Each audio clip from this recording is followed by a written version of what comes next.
मी Ashwini Barve, super Charchaughi यामध्ये मी सगळ्यांचं स्वागत करते. सामान्य माणसं वेगवेगळ्या ठिकाणी वेगवेगळ्या प्रकारे संघर्ष करत असतात आणि त्यातून ते उभी राहतात. अशाच प्रकारे माझी मैत्रीण सुवर्णा चाफेकर या आपल्याकडे आल्या आहेत. त्यांनी पण जीवनामध्ये उभं राहताना, काम करताना अनेक संघर्षांना तोंड दिलं. त्यांच्याशी गप्पा मारून आपण त्यांच्या जीवनाचे फंडे काय आहेत हे समजून घेऊया. नमस्कार. नमस्कार.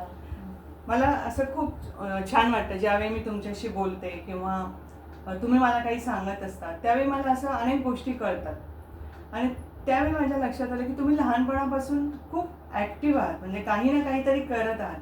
तर तुमचं लहानपण कसं होतं? लहानपण खूप छान गेलं.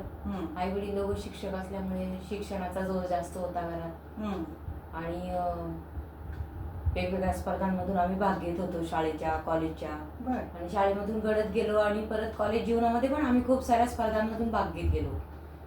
कबड्डी, खो खो, ॲथलेटिक्स.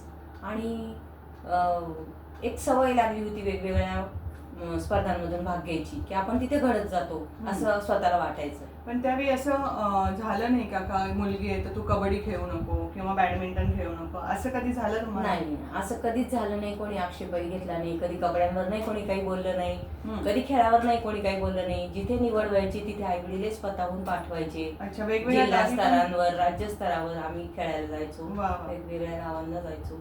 पण कधी आम्हाला कोणी असं कपड्यांवरनं टोकलं किंवा बोललं असं काही असे त्या खेळासाठी काही प्रशिक्षक होते का तुम्हाला? नाही, तसं नाही. आम्ही आमच्या स्वतःच प्रॅक्टिस करायचो कॉलेजवर जाऊन 2-2, 3-3 तास. म्हणजे हे सगळं कोणत्या गावामध्ये होतं? हे Nandgaon arts commerce science college होतं. छोटं गाव आहे ना? छोटं गाव, तालुका होता. अच्छा. तरी पण खूप मुली स्पर्धांमध्ये भाग घ्यायच्या. त्यावेळी आम्ही घेतले. त्यावेळी मलाही चांगले एक फर्स्ट इयर सेकंड इयरला चॅम्पियनशिप पण मिळाली. अरे वा. खेळामध्ये ॲथलेटिक्समध्ये आम्ही कबड्डी, खो खो सगळ्यामध्ये भाग घ्यायचो. आणि एक पर्सनॅलिटी डेव्हलपमेंट म्हणा किंवा आपल्याला स्वतःला काहीतरी करण्याची उर्मी कॉलेज जीवनामध्ये घडत असते आणि त्याचा आम्ही पूर्णपणे उपभोग घेतला. क्या बात आहे. पण तिथे कॉलेज पण होतं? हो, कॉलेज पण होतं.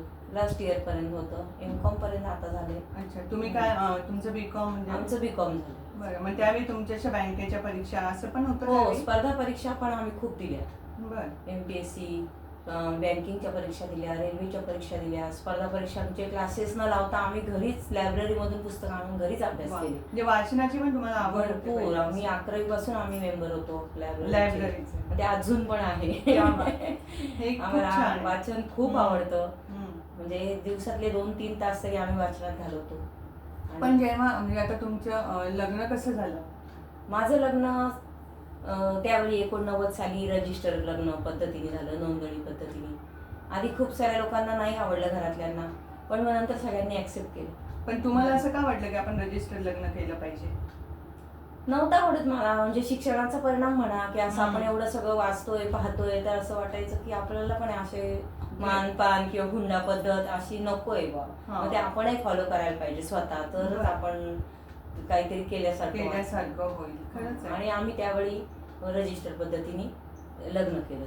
पण आता असं आपण म्हणजे तुमचे मिस्टर नोकरी करत असतील तर ते वेगवेगळ्या ठिकाणी कामाला जातात, तर अशा वेळी आपण स्त्री म्हणून एकटं असतो घरामध्ये, तर त्यावेळी तुम्हाला असं वाटलं का आपण आणखीन काही केलं पाहिजे? तेव्हा तुम्ही काय करत होत्या? मला 4 मुलं होती. 2 मुली 2 मुलं. त्यामुळे मला स्वतःलाही असं वाटायचं की आपण कुठेतरी जॉब केला पाहिजे, आपण स्वतःचा वेळ पण व्यवस्थित घालवला पाहिजे. बँकिंगच्या परीक्षा दिलेल्या होत्या. मी पतसंस्थेत 4 वर्ष काम केलं. नंतर घरी 2 मुलं लहान असल्यामुळे त्यांचा शाळेचा अभ्यास आणि आपलं काम हे संतुलन राखणं थोडं कठीण होतं. म्हणून मग नोकरी सोडून मग मी घरी क्लासेस सुरू केले. 10 वर्ष मी क्लास घेतले. पण ते अशा वेगवेगळ्या गावांमध्ये घेतले. पण मी रिकामी कधी राहिलीच नाही. करत राहिले. पण पतसंस्थेमध्ये म्हणजे तुम्ही कॉमर्स झालेला होतात म्हणून पतसंस्थेमध्ये लागलात, परंतु मग लोकांना पण तुम्ही ट्रेनिंग दिलं का? हो, त्यावेळी माझं ऑडिटर म्हणून माझी निवड झाली होती आणि माझं चांगलं काम आमच्या जनरल मॅनेजरला आवडल्यामुळे त्यांनी मला वेगवेगळ्या ब्रँचेसमध्ये जाऊन महिलांना प्रशिक्षण देण्यासाठी ठेवलं. म्हणजे स्वतःचं काम करून आम्ही आधी महिलांना प्रशिक्षण दिलं तिथल्या बँकेचं कसं काम करतात काय.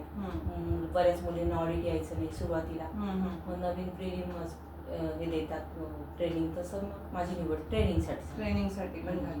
पण आता हे सगळं जग बदलत होतं, त्यावेळी सुद्धा तुम्हाला असं वाटलं का की आपण कम्प्युटरचं शिक्षण घ्यावं, तर तुम्ही ते घेतलं होतं का? हो 3-1 वर्षानंतर असं समजलं की आपण मॅन्युअल भरपूर लिहितो, भरपूर करतो, पण आता शेवटी कम्प्युटरची आपल्याला हेल्प घ्यावीच लागेल. मग आम्ही टॅली, MS वर्ड, MSCIT हे सगळे छोटे छोटे अकाउंटचे कोर्सेस आहेत ते केले, बँकिंगचे पण केले. म्हणजे मुलं शिकत असताना सुद्धा तुम्ही स्वतःचं शिक्षण सोडलं नाही. हो हो, ही किती छान गोष्ट आहे. शिक्षणाची आवड होती, हा. वेगवेगळं काम करण्याची आवड होती, नवीन गोष्टी शिकण्याची मला पहिल्यापासून आवड आणि आहे. तुम्ही आणखी नवीन कोणत्या कोणत्या गोष्टी शिकल्या? त्याच्यानंतर आम्ही घरी 10 वर्ष मुलांचे ट्युशन घेता घेता मणी वर्क शिकलो, बिडिंग, मण्यांच्या वेगवेगळ्या वस्तू करणे, बर. त्या विकणे, त्याचं प्रदर्शन करणे, ते महिलांना दाखवणे की आपला जेवढा चांगला वेळ आहे तेवढा आपण चांगल्या गोष्टी चांगल्या घालवला गोष्टी पाहिजे. केल्या पाहिजे. बरोबर. नंतर एक ॲम्वे नावाची कंपनी होती, त्यांचा हा. आम्ही डिस्ट्रीब्युटर झालो.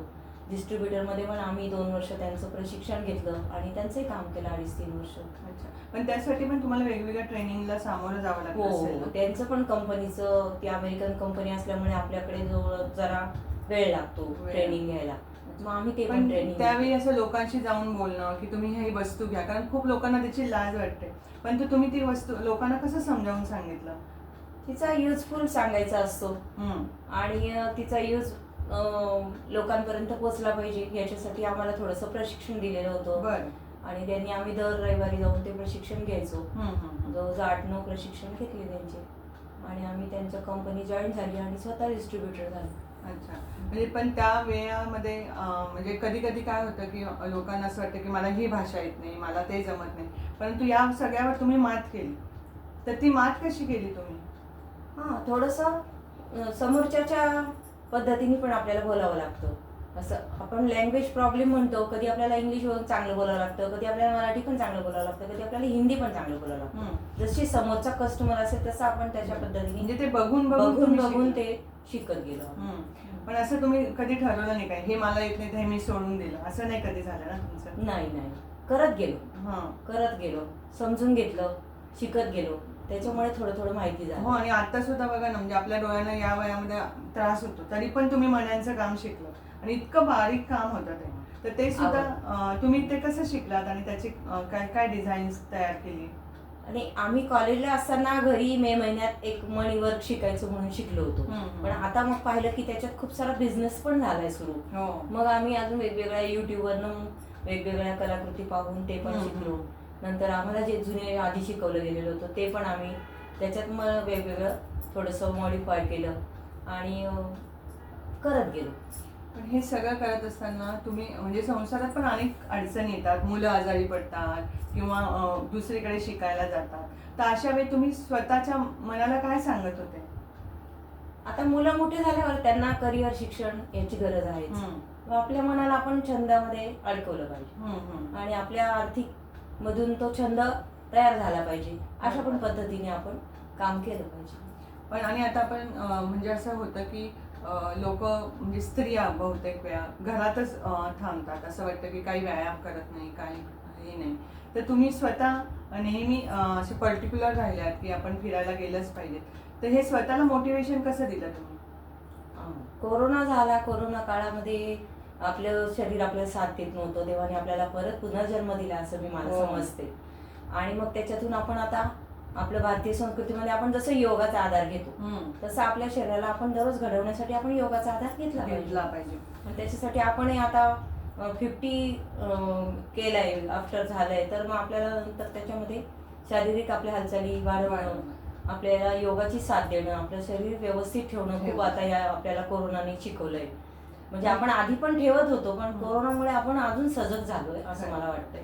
म्हणजे तुम्ही कोरोनाला स्वतः तोंड दिलंय अशा वेळी, म्हणजे तुम्ही तिथे ऍडमिट होतात, तर त्यावेळी मनामध्ये खूप भीती वाटत असेल ना, तर तो तुमचा अनुभव सांगाल का मला? भीती होतीच, कारण समोर सगळीकडे मृत्यूचं थैमान होतं, दररोज एक जण जात होता, हे पाहतोय आपण आता या लाटेत आलोय असं वाटत होतं. पण देवाने आपल्याला परत काठावर आणून ठेवलं, तर आपण आता त्याचा चांगला उपयोग करायचा. मला मी असं म्हणजे तुम्ही मला फोन करायचा तेव्हा मला असं वाटायचं की तुम्ही आजूबाजूच्या लोकांना सुद्धा म्हणायच्या की तुम्ही हे करा, सूप प्या किंवा हे, तर त्याबद्दल पण सांगा. मी आजूबाजूच्या बायकांना पण सांगायची की 6:45-7 वाजले की आपण थोडंसं गेट पर्यंत चालायला पाहिजे, सकाळच्या सूर्योदयाचा आनंद आपण घेतला फ्रेश पाहिजे. हवेचा आनंद घेतला पाहिजे.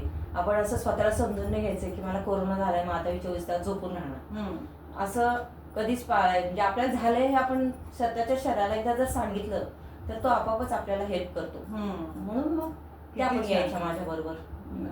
म्हणजे स्वतःबरोबर दुसऱ्यालाही उभं करण्याची एक ताकद तुमच्यामध्ये आहे. आणि अजून एक फार छान गुण मला तुमच्यामध्ये वाटतो की दुसऱ्यांचं कौतुक करायचं, दुसऱ्यांच्या गुणांचं कौतुक करायचं. ह्या खूप सुंदर गुण तुमच्यामध्ये मला जाणवतो.